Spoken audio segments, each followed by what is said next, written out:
नेत्र हे भुवन भास्कर नमो नमो। हे सृष्टि के सिरजनहार दिवाकर नमो नमो। हे सूर्य प्रभाकर नमो नमो। आदित्य विभाकर नमो नमो। हे भानुतिमिरहर नमो नमो। हे रवि भुवनेश्वर नमो नमो।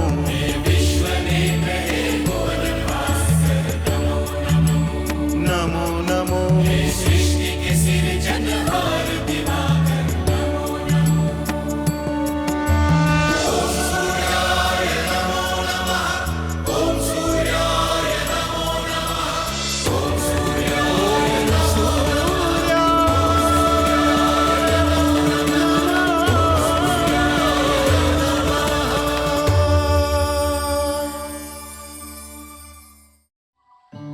देवी अदिति, यह असंभव है। केवल देवी दिति को प्रसन्न करने के लिए आश्रम की सुविधाओं में परिवर्तन नहीं किया जा सकता। और देवियों, आप सब भी राज परिवार से आई हैं, इसलिए आपको यह समझना आवश्यक है कि किसी भी आश्रम में वो सुविधाएं नहीं मिल सकती जो एक राजप्रसाद में मिलती।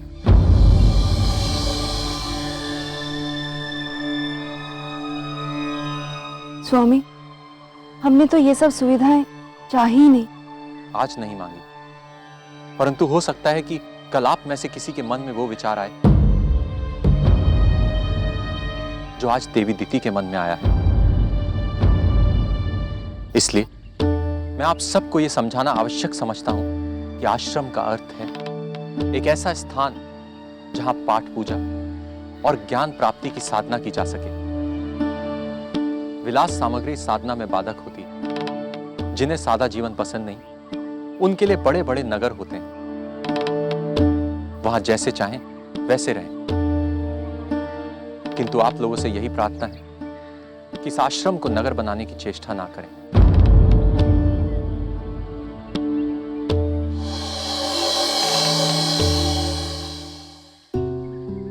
देवी अदिति, आप क्यों संतप्त सी खड़ी हैं? आपके तो स्वभाव में ही सादापन और परोपकार है। आपने तो प्रसाद में रह के अपना सारा जीवन सादा जिया है। मैं भगवान सूर्यदेव से यही प्रार्थना करता हूं कि आप जैसी सद्बुद्धि सबको प्रदान करें। तुम लोग सन्यासी हो, इसलिए नियमों से बंधे हुए हो, तो हम सन्यासी नहीं हैं, इसलिए ये नियम हमारे लिए नहीं है। किंतु पृथ्वी सम्राट, यहाँ आश्रम में जो भी अतिथि आते हैं वे सूर्यास्त से पूर्व ही भोजन कर लेते होंगे, किंतु हम कोई साधारण अतिथि नहीं हैं। हम पृथ्वी सम्राट हैं। हम पर किसी के नियम लागू नहीं होते।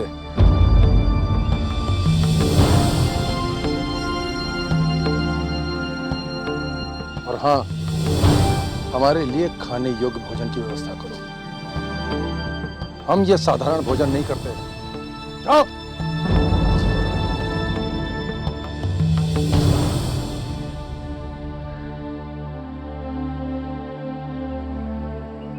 स्वामी, यह आपने ठीक नहीं किया।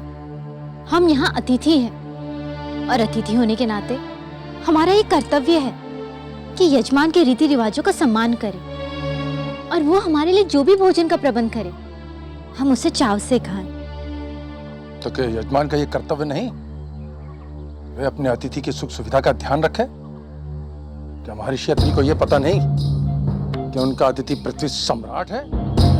उन्हें हमारी गरिमा के अनुसार हमारे लिए निवास और भोजन का प्रबंध करना चाहिए। स्वामी, प्रजापति दक्ष ने जो प्रस्ताव रखा है वो आपको भी पसंद है और हमें भी, लेकिन हमें लगता है कि उनकी पुत्रियों के साथ पुत्र चंद्रमा का विवाह तय करने से पहले हमें एक बार उनसे पूछ लेना चाहिए। हमें तो ऐसा नहीं लगता। इसकी कोई आवश्यकता नहीं है, क्योंकि हमारा पुत्र तो संस्कारी है और उसने आज तक न हमारी बात टाली है और न कभी टालेगा। शायद आप ठीक ही कह रही हैं। हमारा युग तो और ही था। था। अब आज के युग में किसी युवक की ओर से वचन देने से पहले उससे बातचीत कर लेना आवश्यक है।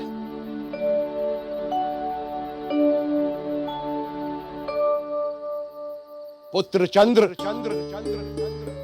हमारे कुल दीपक, प्रकट हो। हमें तुमसे कुछ विचार विमर्श करना है।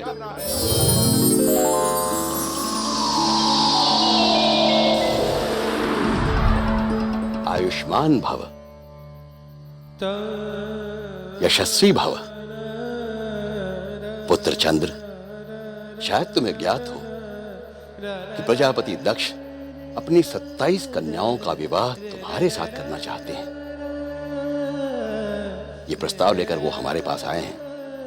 कहो पुत्र, तुम्हें इस विषय में क्या कहना है? पिताश्री, मैं प्रजापति दक्ष का कृतज्ञ हूं जो उन्होंने मुझे इस योग्य समझा, किंतु मैं तो केवल उनकी एक पुत्री रोहिणी से विवाह करना चाहता हूं, अन्य 26 से नहीं। चंद्रदेव,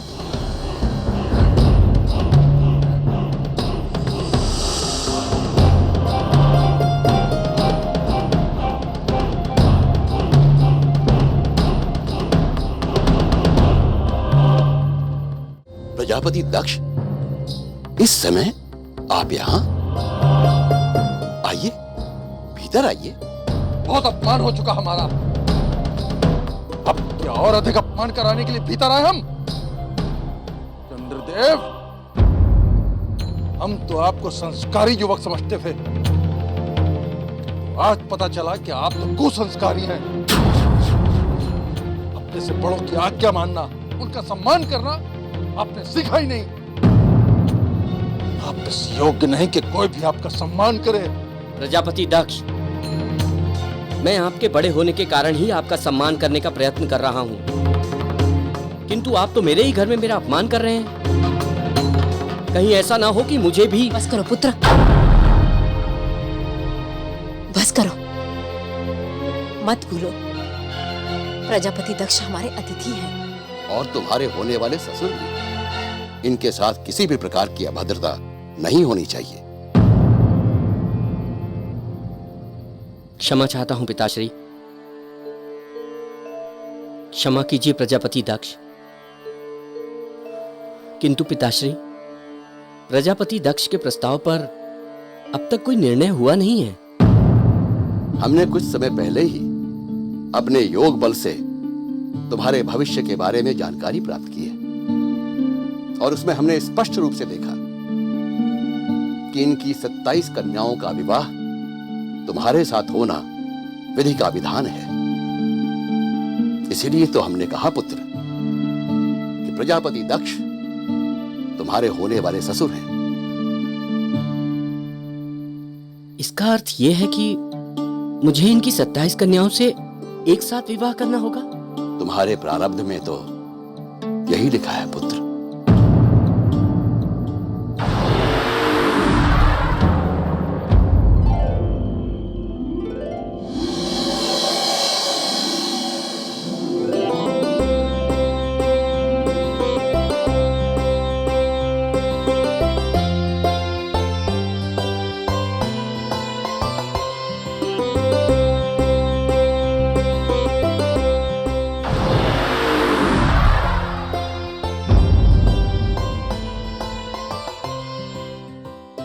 आ गए आप?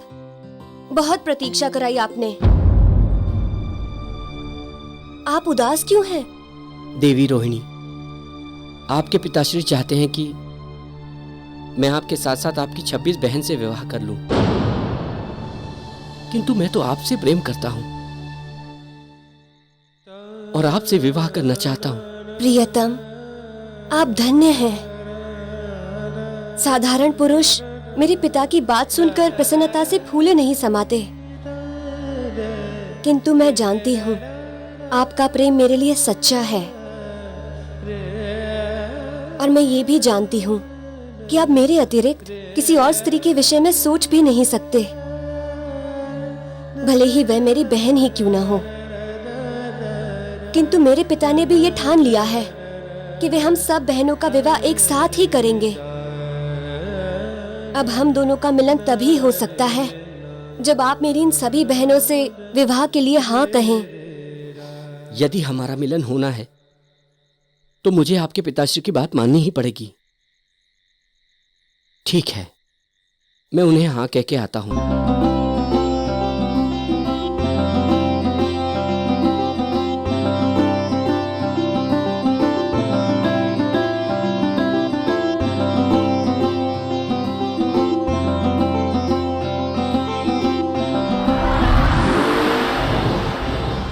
महर्षि अत्रि, आपके पुत्र ने हमारा घोर अपमान किया है। हम यहाँ उपस्थित हैं, उससे बात कर रहे थे, वो अदृश्य हो गया। हम ये अपमान सहन नहीं कर सकते, उसे सम्राट के लिए दंडित करके रहेंगे। हम प्रजापति दक्ष, हम जानते हैं कि आप इस समय बहुत क्रोध में हैं, लेकिन हम निवेदन करते हैं कि आप शांत हो जाइए और धैर्य रखिए। हमने अपने पुत्र को कभी किसी का अपमान करना नहीं सिखाया। यदि वो इस प्रकार यहां से अदृश्य हो गया है तो इसके पीछे अवश्य कोई कारण होगा। कारण वारण से हमें कुछ लेना देना नहीं।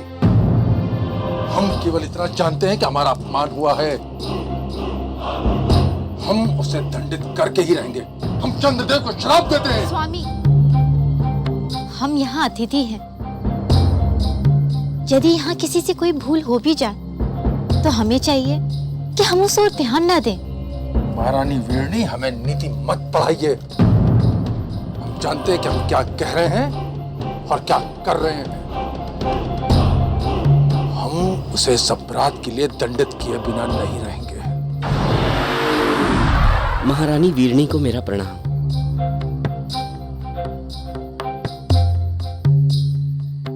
प्रजापति दक्ष, आप इसलिए क्रोधित हैं ना कि हम अचानक यहां से अदृश्य हो गए? आपका क्रोध पूर्णतः उचित है, किंतु पिताश्री की बात से हम इतने उत्तेजित हो गए कि कुछ पल के लिए साधारण शिष्टाचार भूल गए। हम अपने व्यवहार के लिए बहुत बहुत क्षमा चाहते हैं। बड़ों का कर्तव्य है, यदि छोटे क्षमा मांगे तो वो इन्हें क्षमा कर दें। और जब तुमने क्षमा मांग ही ली है तो हम तुम्हें क्षमा करते हैं। अन्यथा हमने तुम्हें दंड देने का निर्णय कर ही लिया था। माताश्री, पिताश्री, मैं आप दोनों से अपने व्यवहार के लिए क्षमा चाहता हूं। तो क्या सोचा तुमने? मैं प्रजापति दक्ष की 27 कन्याओं के साथ विवाह करने के लिए तैयार हूं।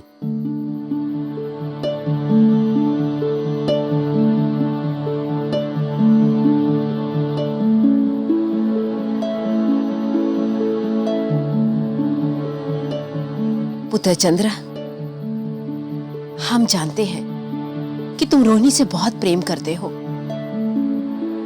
किंतु तुम्हारा विवाह 27 कन्याओं से होने जा रहा है, और वो भी बहनें। जी माताश्री, पहले मैं भी चिंतित था,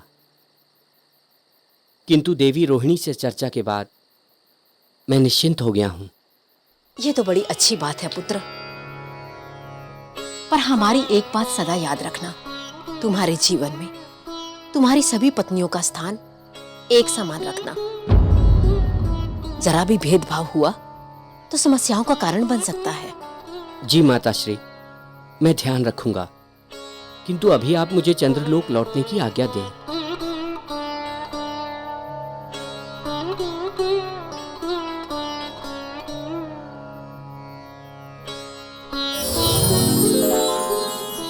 स्वामी, क्या बात है? बड़ी सोच में है। हम सोच रहे हैं देवी कि विवाह के बाद अपने पुत्र चंद्र का जीवन अधिक सुखमय नहीं रहेगा। अपनी 27 पत्नियों के कारण उसे इस संसार में अपने ही ससुर पृथ्वी सम्राट दक्ष की क्रोश और अपयश को भोगना पड़ेगा।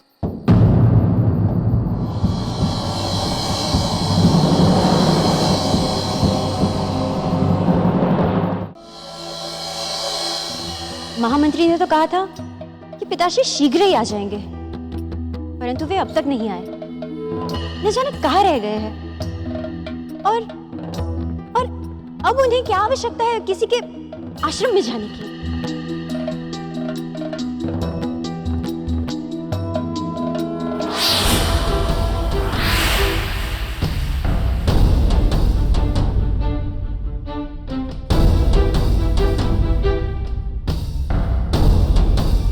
पुत्री दीदी, तुम इस समय यहाँ? ऋषिवर कहाँ है? वे मेरे साथ नहीं आए हैं। तो क्या तुम अकेली आई हो? आप तो ऐसे कह रही है जैसे मैंने कोई अपराध कर दिया है। पुत्री दीदी, विवाह के बाद पहली बार जब कन्या अपने पिहर आती है तो उसके पति का या उसके परिवार के किसी एक सदस्य का उसके साथ होना आवश्यक होता है। आप तो सदा मेरे व्यवहार में कमियां निकालती रहती हैं। मैं जो भी करती हूँ आपके अनुसार तो वो अनुचित ही होता है। अनुचित को अनुचित ही कहा जाएगा। तो आप क्या चाहती है? मैं ऋषिवर की सारी उचित अनुचित बातों को चुपचाप सह लूं? ऋषिवर एक ज्ञानी पुरुष है और व्यवहार कुशल भी। वे कोई अनुचित बात तुमसे कर ही नहीं सकते। पुत्री दीदी, तुम्हारे पिताश्री ने तुम्हारा हाथ उनके हाथों में दिया है। अब तुम्हारा सुख संसार ऋषि चरण में ही है। अच्छा यही होगा कि तुम अभी इसी समय अपने घर लौट जाओ। बस कीजिए महारानी, बस कीजिए। आपको सदा पति और पुत्री में ही दोष दिखाई देते रहते हैं। बाहर के लोग आपको अधिक प्रिय लगते हैं, क्यों? स्वामी, हम तो केवल अपनी पुत्रियों को अच्छी शिक्षा देने का प्रयास कर रहे हैं, किंतु आप बार बार उन्हें भड़काकर उनके भविष्य में और उनके जीवन में विष घोलने का प्रयास कर रहे हैं। महारानी वीरनी, आप अपनी सीमा से बाहर जा रही हैं। हम तो अपनी सीमा में ही हैं स्वामी, किंतु यदि ये अपना व्यवहार नहीं सुधारेगी तो इसका भविष्य अंधकारमय हो जाएगा।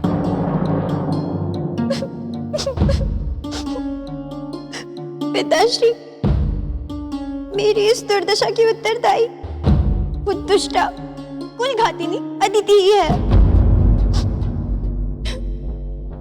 अदिति,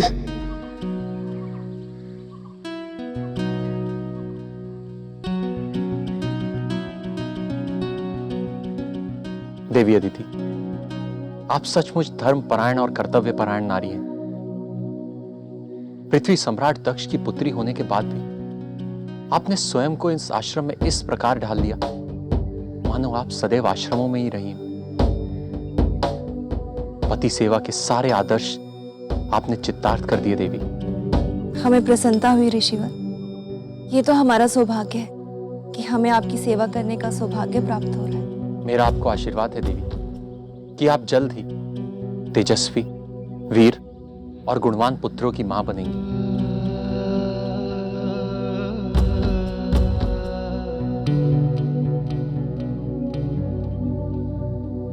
हम धन्य हुए ऋषिवर, किंतु हमारी आपसे एक ही विनती है। क्या चाहिए देवी?